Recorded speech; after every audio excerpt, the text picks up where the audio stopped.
প্রথমে দেখো শিলা। প্রথমে তাহলে শিলা কাকে বলে? শিলা তোমরা বলবে পৃথিবী যে শক্ত আবরণ দ্বারা গঠিত বা ঢাকা, তাকে এক কথায় বলে শিলা। তাহলে শিলা কি? এক বা একাধিক খনিজের সমসত্ব ও বা অসমসত্ব মিশ্রণ। সমসত্ব বা অসমসত্ব মিশ্রণ। সমসত্ব মানে কি? বিভিন্ন খনিজের উপাদানগুলো মোটামুটি সমানুপাতে থাকে, তাকে হচ্ছে সমসত্ব। আর অসমসত্ব হচ্ছে খনিজের অনুপাতগুলো যখন ভিন্ন ভিন্ন মানে বিভিন্ন রকম হয়, তখন তাকে বলা হবে অসমসত্ব মিশ্রণ। তাই শিলা বলতে গেলে কি বলতে হবে? এক বা একাধিক খনিজের সমসত্ব বা অসমসত্ব মিশ্রণকে বলা হবে শিলা। তাহলে খনিজ কাকে বলবে? তারপরে দেখো দেওয়া আছে খনিজ। খনিজ কাকে বলে? শিলার মধ্যে এক বা একাধিক অজৈব পদার্থের যৌগ। তাহলে শিলার মধ্যে এক বা একাধিক অজৈব পদার্থের যৌগ, সেটা মৌলিক হতে পারে, যৌগ হতে পারে, বা যৌগিক যৌগ হতে পারে, তখন তাকে বলা হবে খনিজ। দুটো শিলা লিখেছি, একটা গ্রানাইট শিলা আর একটা চুনাপাথর শিলা। আমি কি বললাম? কোনো শিলা একটা খনিজ দিয়ে গঠন হতে পারে, আর কোনো শিলা একাধিক খনিজ দিয়ে গঠন হতে পারে। তাহলে গ্রানাইট দেখো, গ্রানাইট শিলাটি কোন কোন খনিজ? কোয়ার্টজ, হর্নব্লেন, ফেলসপার, অভ্র। তাহলে গ্রানাইট শিলার মধ্যে কটা খনিজ পদার্থ আছে? কোয়ার্টজ একটা, হর্নব্লেন একটা, ফেলসপার একটা, অভ্র একটা। তাহলে মোট কটা হচ্ছে? 4টে। আবার অপর একটা শিলা চুনাপাথর। চুনাপাথর কি দ্বারা গঠিত? চুনাপাথরটা দেখবে শুনি ক্যালসিয়াম কার্বনেট। তাহলে চুনাপাথর হচ্ছে একটি খনিজ পদার্থ দ্বারা গঠিত একটি শিলা হচ্ছে ক্যালসিয়াম কার্বনেট। এবার আলোচনা করব শিলার শ্রেণীবিভাগ। দেখো, শিলার শ্রেণীবিভাগ শিলার উৎপত্তি ও গঠন অনুসারে শিলাকে 3টে ভাগে ভাগ করা হয়। 1 নম্বর দেখো আগ্নেয় শিলা, 2 নম্বরে পাললিক শিলা, 3 নম্বরে হচ্ছে রূপান্তরিত শিলা। তাহলে শিলাকে 3টে ভাগে ভাগ করা: আগ্নেয় শিলা 1, 2 পাললিক শিলা, 3 হচ্ছে রূপান্তরিত শিলা। আগ্নেয় শিলা সংজ্ঞা প্রথমে দেখো। আগ্নেয় শিলার ইংলিশ অক্ষর, ইংলিশে বলা হয় আগ্নেয়াস রক। ল্যাটিন শব্দ অগ্নিস, যার অর্থ হচ্ছে, ল্যাটিন ভাষা অগ্নিসে যার অর্থ হচ্ছে অগ্নি বা আগুন। সংজ্ঞা প্রথমে আগ্নেয় শিলা কাকে বলবে? পৃথিবী সৃষ্টি হওয়ার সময় উত্তপ্ত তরল গ্যাসীয় পিণ্ড ছিল, ধীরে ধীরে তাপ বিকিরণ করে শীতল আর ঠান্ডা বা শীতল বা ঠান্ডা হয়ে কঠিন অবস্থায় যে ভূত্বকের পৃথিবী পৃষ্ঠের আবরণ বা ভূত্বক সৃষ্টি করেছে, তাকে এক কথায় বলা হবে আগ্নেয় শিলা। তাহলে পৃথিবীর সৃষ্টি হওয়ার সময় ছিল উত্তপ্ত গ্যাসীয় একটি জ্বলন্ত পিণ্ড, ধীরে ধীরে তাপ বিকিরণ করে কঠিন ও শক্ত হয়ে ভূপৃষ্ঠের উপরে যে আবরণ সৃষ্টি করেছে, সেটাই হচ্ছে এক কথায় হচ্ছে শিলা। ভূগর্ভের নিচে যে স্থানে ম্যাগমা সঞ্চিত হয়, ভূগর্ভের উত্তপ্ত তরল পদার্থ কি বলা হয়? ম্যাগমা। ম্যাগমা ভূ অভ্যন্তরে নিচে যেখানে সঞ্চিত হয়ে থাকে তাকে বলা হয় ম্যাগমা গহ্বর। তাহলে এটা হচ্ছে ম্যাগমা গহ্বর। ভূগর্ভের উত্তপ্ত তরল পদার্থ তোমার কি হচ্ছে? অগ্নুৎপাতের বা কোনো দুর্বল স্থান দিয়ে ভূপৃষ্ঠের বাইরে বেরিয়ে আসে। ভূপৃষ্ঠের বাইরে যখন বেরিয়ে আসে সেই উত্তপ্ত ম্যাগমা, তখন ভূপৃষ্ঠের বাইরে বেরিয়ে তখন তাকে বলা হবে লাভা। তাহলে ভূ অভ্যন্তরের নিচে যে তরল পদার্থ তার নাম হচ্ছে ম্যাগমা, আর ওই ম্যাগমা যখন ভূপৃষ্ঠের বাইরে বেরিয়ে আসে তখন তাকে বলা হয় লাভা। লাভা বাতাসের সংস্পর্শে সঞ্চিত হয়ে যে শিলা সৃষ্টি করে তাকে বলা হবে আগ্নেয় শিলা। তাহলে সহজভাবে কি বলবে? ভূভ্যন্তর ভাগের উত্তপ্ত ম্যাগমা অগ্নুৎপাত বা ভূপৃষ্ঠের কোনো দুর্বল স্থানের মধ্যে দিয়ে বা ফাটলের মধ্যে দিয়ে ভূপৃষ্ঠের বাইরে বেরিয়ে এসে সঞ্চিত হয়ে কি রূপে? লাভা রূপে সঞ্চিত হয়ে যে শিলা সৃষ্টি করবে তাকে বলা হবে আগ্নেয় শিলা। এবার আলোচনা করব আগ্নেয় শিলার বৈশিষ্ট্য সম্পর্কে। বৈশিষ্ট্য প্রথমে দেখো, 1 নম্বর হচ্ছে প্রাথমিক শিলা। আগ্নেয় শিলা পৃথিবীতে প্রথম সৃষ্টি হয়েছিল বলে সেই জন্যকে বলা হয় প্রাথমিক শিলা বা আদি শিলা বা জনক শিলা বা মাতৃশিলা, এতগুলো বলা হয়। ফলে আগ্নেয় শিলা প্রথম সৃষ্টি হয়েছে বলে একে বলা হয় প্রাথমিক শিলা। 2 নম্বর, আগ্নেয় শিলা গ্লাসিত ও ফটিক আকৃতির হয়। 3, আগ্নেয় শিলা কঠিন, শক্ত ও ভারী। 4, আগ্নেয় শিলার কোনো স্তর ভেদ লক্ষ্য করা যায় না। 5, আগ্নেয় শিলা জীবাশ্মহীন, মানে আগ্নেয় শিলায় কোনো জীবাশ্ম লক্ষ্য করা যায় না।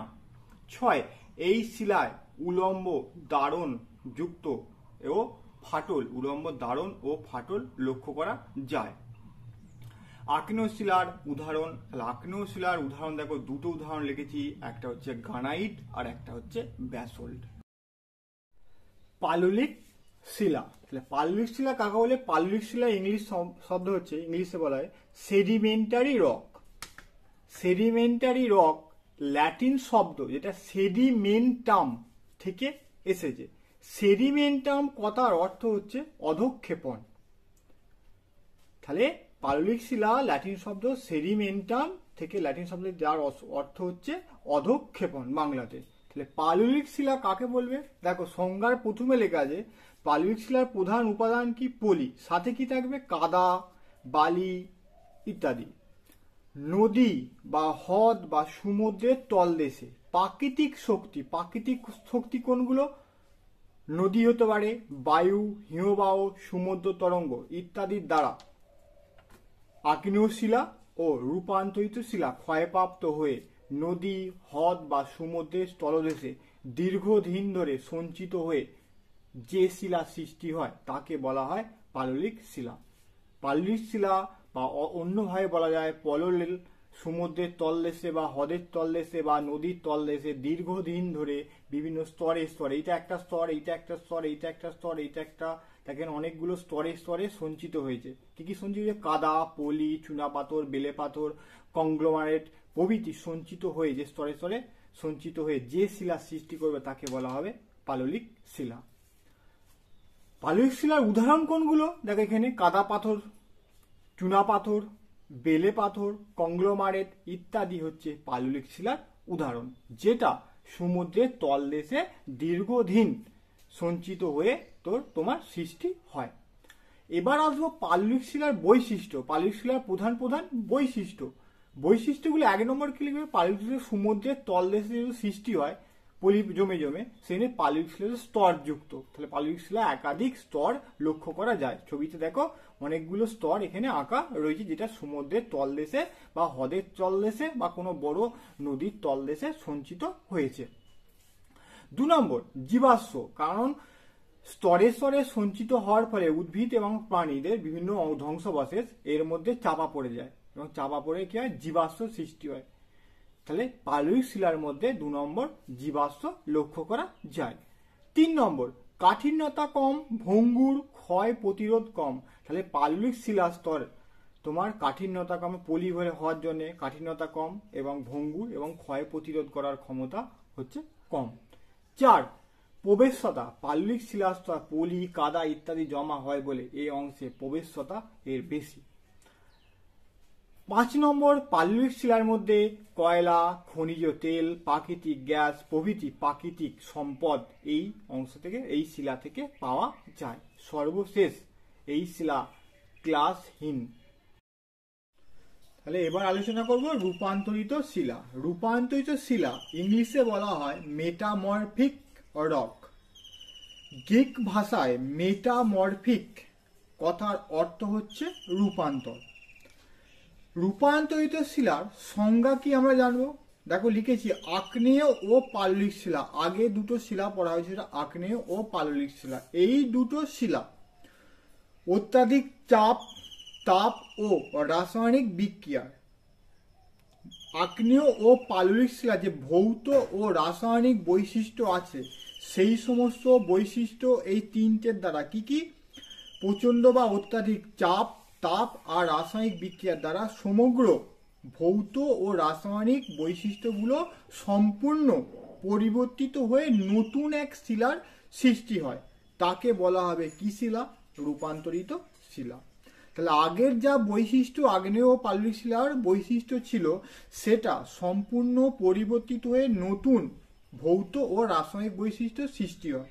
সেই জন্যে নতুন এক শিলা সৃষ্টি হয় বলে সেই শিলাকে বলা হবে রূপান্তরিত শিলা। কেন রূপান্তর? এটা আগ্নেয় ও পাললিক শিলাই পরিবর্তিত হয়ে নতুন শিলার রূপান্তরিত হচ্ছে বলে সেইটার নামই হচ্ছে রূপান্তরিত শিলা। কারণ তাহলে রূপান্তরিত শিলা কি কি কারণে সৃষ্টি হয়েছে। তাহলে কি কি কারণে, 1 নম্বর কারণগুলো দেখো, অত্যাধিক চাপ। তাহলে অত্যাধিক তাকে ভূপৃষ্ঠের উপরিভাগে অত্যধিক চাপের ফলে শিলা রূপান্তর হতে বাধ্য হয় বা রূপান্তরিত হয়। উদাহরণ কোনটা একটা শিলা? সেল থেকে সেলেট। তাহলে অত্যাধিক চাপে সেল থেকে সেলেটে পরিণত হয়। 2, অত্যাধিক তাপ। অত্যাধিক তাপে ভূ অভ্যন্তরের নিচে যত যাবে তাপমাত্রা বৃদ্ধি পাবে। হ্যাঁ, অত্যধিক তাপে কি হয়, যেমন পিট কয়লা থেকে কি রূপান্তরিত হয়, কিসে? গ্রাফাইটে। তাহলে অত্যাধিক তাপে পিট কয়লা রূপান্তরিত হয় কিসে? গ্রাফাইটে। 3 নম্বর, রাসায়নিক বিক্রিয়া। ভূ অভ্যন্তরে বিভিন্ন রাসায়নিক বিক্রিয়ার দ্বারা যেমন রূপান্তরিত হয়। উদাহরণ কি? অ্যান্ডালুসাইট থেকে সিলিমেনাইটে রূপান্তরিত হয়, সেটা হচ্ছে রাসায়নিক বিক্রিয়ার দ্বারা। এবার আমরা জেনে নেব রূপান্তরিত শিলার প্রধান প্রধান কি কি বৈশিষ্ট্য। তাহলে প্রথমে লিখেছি কাঠিন্যতা বা কাঠিন্য। আগ্নেয় শিলা রূপান্তরিত হয় রূপান্তরিত শিলায়, আর পাললিক শিলা রূপান্তরিত হচ্ছে রূপান্তরিত শিলায়।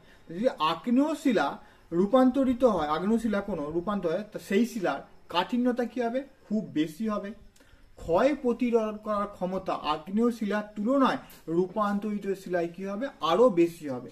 যদি পাললিক শিলা রূপান্তরিত হয়, তখন আগে যে পাললিক শিলা রূপান্তরিত হলো বর্তমানে রূপান্তরিত শিলা, তার ক্ষয় প্রতিরোধ ক্ষমতা আগের তুলনায়, মানে পাললিক শিলার তুলনায় রূপান্তরিত অনেকটা বেশি হবে। 2 নম্বর, ফটিক আকৃতি।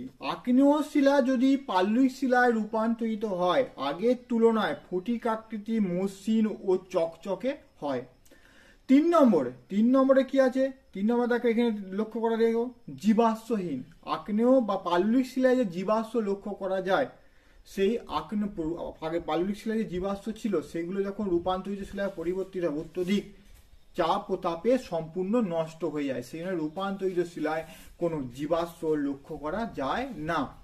4 নম্বর, খনিজের উপস্থিতি। আগ্নেয় পাললিক শিলা যে খনিজ কণাগুলো উপস্থিত ছিল, রূপান্তরিত শিলা রূপান্তর হওয়ার ফলে খনিজ কণাগুলো কি হয়? একদিকে চলে যায়।